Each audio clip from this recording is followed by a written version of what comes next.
I'm here with my friends Johnny and Rachel Rodriguez, and they're going to share their story with you about how God has worked in their life and their family and their marriage. Johnny and Rachel, thank you guys for sharing with us today. Tell us a little bit about yourselves.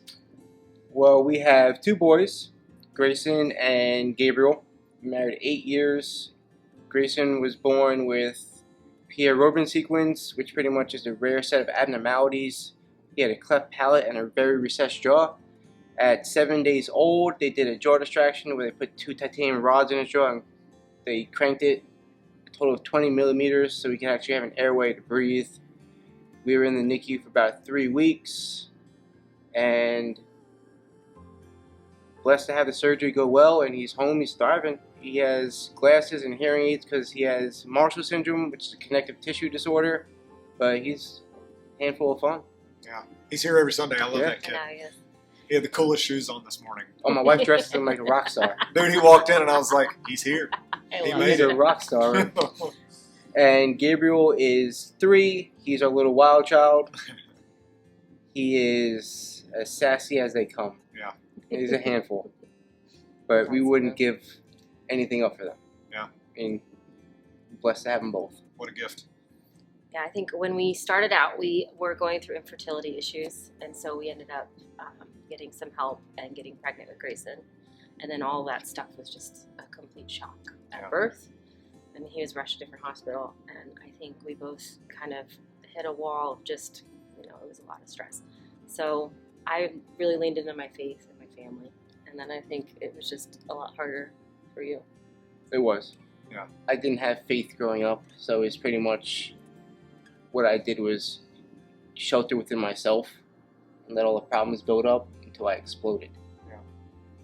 So that's what's been, kids are difficult, but when, extra challenges with Grayson. How old is Grayson? He's 5. 5. That must have put a huge strain on your marriage, on you guys personally. Tell me a little bit about that.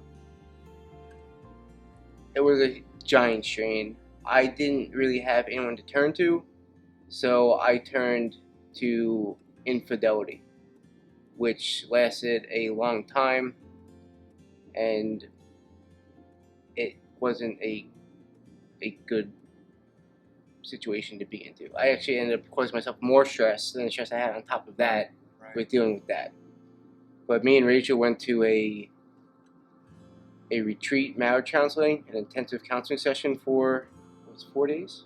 Yeah, In 4 days. Was it North Carolina? Yeah. And it was pretty much sun up to sundown kind of situation. And luckily, we made it through, and we're sitting here today, 8 years in. Yeah. I remember these days. We chatted some and renewed vows. I remember that. Probably one of my favorite days ever, because it was such a dream come true to see that happen. Right. So where are you today? Talk to me a little bit about that. We are doing really well. I mean, it's not all perfect, but we're doing a lot better. I think for me, when this all happened, I wasn't sure if I wanted to stay in the marriage anymore. We were talking to you about this. And so when I went on this retreat, I think I was more in the mindset of leaving, and I feel like God did a work on my heart. I remember doing the thing that you're not supposed to do, which is like the roulette of the Bible. Yeah. but I opened it, and I'm like, you're going to have to show me something, because I'm just really lost. And I still remember seeing literally the word "stay married," and then I read this off my paper. But I read, "You never know, wife. The way you handle this might bring your husband not only back to you, but back to God." Wow. And so after that, I kind of had more of an open heart for the counseling, and then we kind of came back with an action plan. We set up with a couple at church, an older couple, Peter, the Bucks. Yep, Peter and Linda. Yeah, they were our mentor couple through the 6 months that we did that, and then we were very, very surprised when we found out we were pregnant after we both agreed we weren't going to have any more kids. Plus, we couldn't have any more kids because they told us we couldn't. Right. But we were pregnant with Gabe, and we named him Gabriel because, the messenger of good news, and that nothing is impossible with God, that kind of thing. So wow. He was our...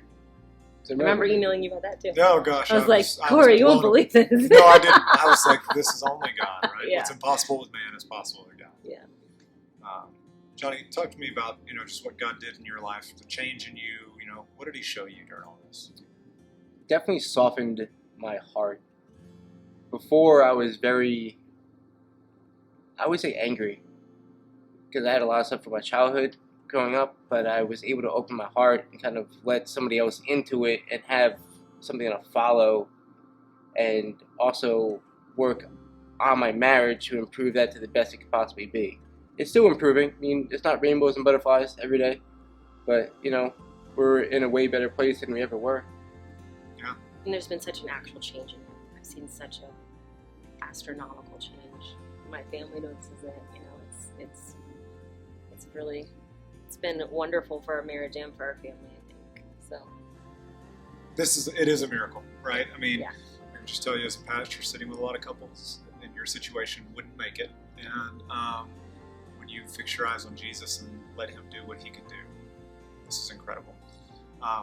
So thank you for sharing your story with us. And, they're wearing shirts that say, "I have a story." And the reason they're wearing those is because not only do they have a story, but we believe everybody has a story. And it doesn't have to be as, maybe you think, well, that's not my story, or maybe not, my story's not that good. Everybody's got a story.